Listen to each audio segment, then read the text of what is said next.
There's seemingly more of a royal rumpus within the royal household, but who is it concerning this time? Hi, good morning, Neil. Sean here in the very heart of London. It's ever nice to have your company today. Yes, it's still blisteringly warm. Apparently we're going to even have more heat by the weekend. I don't know if I can cope.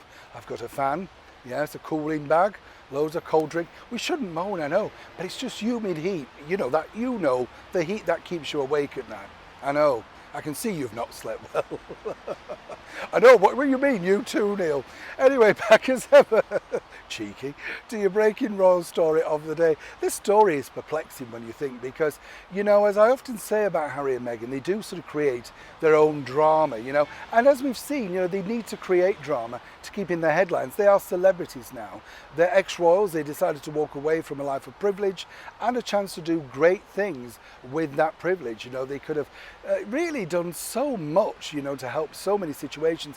And the feeling over here, and I don't mean to be negative when I say this, but the feeling over here is that, Harry and Meghan's woes, they're not interested, because we've got our own woes, cost of living crisis, all sorts of things going on, houses being repossessed. So when it's a bit like watching Dynasty and Dallas in the 80s, we like to watch rich people falling out.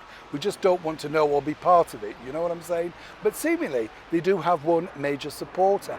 And it comes as no surprise really, but obviously this is going to create infighting, because as we recently told you, Princess Eugenie along with her sister Beatrice are a little bit, shall we say, frosty towards His Royal Highness Prince Charles and His Royal Highness Prince William. And rightly so, they're sticking up for their father and they really want to be sure that he's looked after, all of that sort of stuff. Whatever, the story is, we know that, but you can understand that.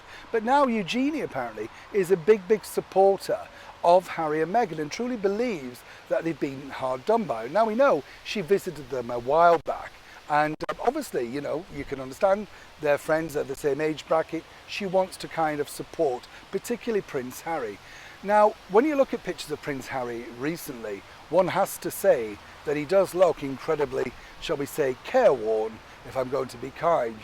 Where's the zappiness of the guy? Where's the fun character that we all loved? I would suggest also the bigger problem for Prince Harry is that, a lot of it is brought on himself with these endless litigation cases, endless fights, and the woke speeches, that he will insist on putting out.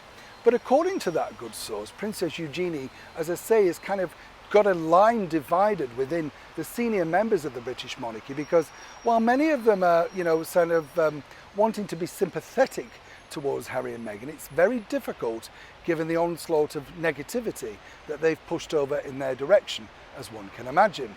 So for now it looks like Princess Eugenie is waving the flag all alone, but more importantly, will she now be ostracised for fear of anything being said around her, or indeed spoken about in intimate royal circles going back? And as we've seen before, when things go back, then of course they can be broadcast to the world. And for those being skeptical, let me remind you that Gayle King did nothing, that is the CBS morning TV presenter, to help the situation when she publicly announced on television that there still was a breakdown in communication between Prince Harry and his father Prince Charles. So as you can imagine, the tightness now around people speaking out with anything to do with Harry and Meghan is indeed super tight. And I do believe that Princess Eugenie will simply find out the hard way. Neil Sean in the very heart of London.